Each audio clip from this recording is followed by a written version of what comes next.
안녕하십니까. 볼링버거TV입니다. 지금 시간이 2024년 1월 4일 오전 10시입니다. 자, 여러분들 새벽 미장을 보셨다시피 제가 어제 공개적으로 남겨놨죠. 여기 이 강의요. 이 강의 이거 기억나시죠? 이 강의에서 여러분들 기존 사고를 변경을 해야 된다. 안 가면 죽는다. 뭐 숏은 뭐 알아서 하시는 거고 이제는 뭐 숏 잡아라 이런 말 안 합니다. 조심스러워서 안 합니다.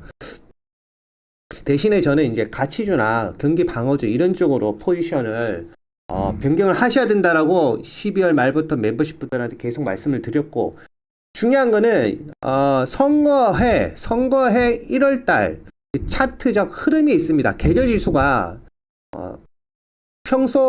일반 해의 1월달 차트와는 다릅니다. 선거해 1월달 차트는 어떤 장 흐름이 다릅니다. 제가 이름 붙이기로는 크라운 차트라고 저는 이름을 붙이는데, 이제 21일선까지 단기적으로 조정이 되었기 때문에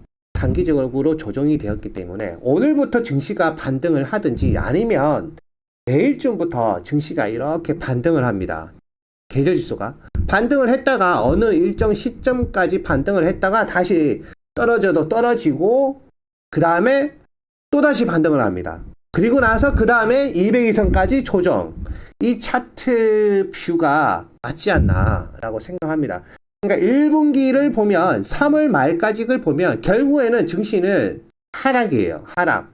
그런데 여러분들이 생각하신 기존의 그 어떤 추세선을 이렇게 껐죠. 추세선을 끄어서 여기에 탕탕탕탕 부딪히는 그런 차트 흐름이 아니에요. 선거의 1월달 차트는 그런 차트 흐름이 아니에요. 선을 꺼서 여기에 탕탕탕탕탕 부딪히면서 주가가 하락하는 그런 차트 흐름이 아니라는 것을 여러분들이 명심을 하시면 될 것 같습니다. 단기적으로 지금 옵션상으로 보더라도 4,700에서 더 이상 주가가 떨어지지 않기 위해서 이렇게 하방을 받치고 있습니다. 옵션상으로 하방을 이렇게 받치고 있어요.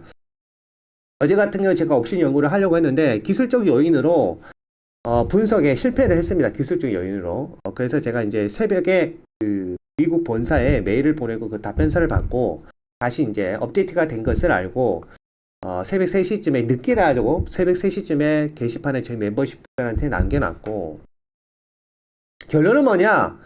어제 유동성이 그렇게 어제 유동성은 거의 240포인트 증가했습니다. 어제 240포인트 증가했으면 주가가 양봉이 나와야 되는데 뭐 하루나 이틀 정도 딜레이 될 수도 있죠. 딜레이 될 수도 있고, 핵심은 이제 기술적 반등이 온다는 거죠. 기술적 반등이 오고, 여러분들이 한경 방송을 보셨다시피 큰 연착륙뷰가 변경이 된 것은 없습니다. 미국 경기 침체는, 그러니까 미국 경기가 서서히 떨어지는 것은 그대로입니다. 서서히 떨어지는 것은 그대로이고, 증시가 이렇게 하락하면 3월 말까지 하락하는 것도 맞습니다. 하지만 단기적으로 주가가 그러니까 왕관 모양으로 띡띡 이런 개념으로 증시가 흘러갈 거예요. 저는 그게 맞다고 생각합니다. 어차피 모든 패턴은 반복되는 과정이 있으니까. 그리고 1월달에는 유동성, 뮤추얼 펀드 등에서 자금이 이렇게 들어오는 시기이기도 하고, 1월 19일부터 자사주 매입이 시작이 됩니다. 1월 19일부터 자사주 매입이 시작이 되면 그 빅테크 기업을 중심으로, 예를 들어 목표치 EPS는 못 맞추더라도 어차피 수익이 나면 그 자금으로 뭘 하냐? 자사주 매입을 합니다. 기업은 실적을 못 맞춰서 예를 들어 어닝이 안 나오더라도 기업은 어닝이 안 나온 것이지 순이익이 난 것이 아닌 것이 아니기 때문에, 그러니까 순이익이 안 난 것이 아니기 때문에 자사주 매입을 합니다. 그럼 1월 19일부터는 기술적으로 숏을 치시면 불리하다는 거죠. 주가는 떨어지지만 자사주 매입으로 어떻게 되냐? 주가가 이렇게 올라가요. 주가가. 안 그런 적이 한 번도 없죠.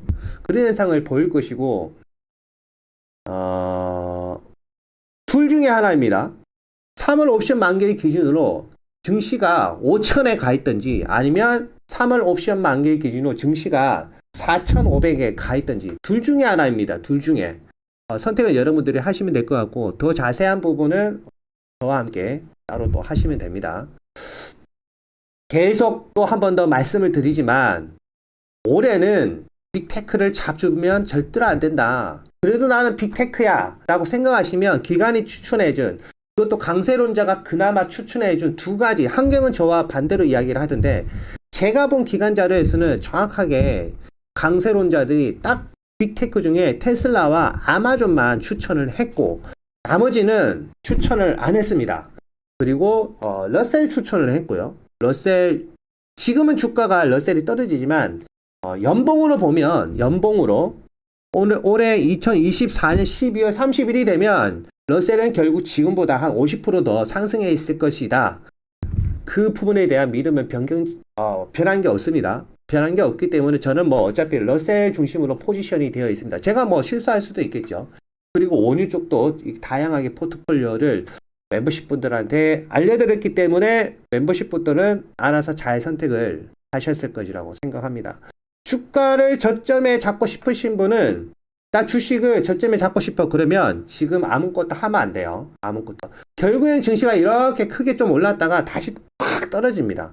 팍 올랐다가 팍 떨어집니다. 떨어지면 한 200일선까지 결국에는 떨어져요. 이게 쭉 올랐다가 결국엔 떨어집니다. 그러니까 한 3개월, 4개월 정도 기다리시면 결국에 증시는 올랐다가 200일선까지 떨어지면 그때 주식을 사시는 것이 맞을 것입니다. 그렇게 뭐 알려드렸으니까 됐죠. 이번 방송은 이렇게 마치겠습니다. 여러분 사고를 전환을 하십시오. 빅테크는 아니다. 그래도 나는 빅테크다라고 생각하시면 꼭 해지를 해야 된다. 감사합니다.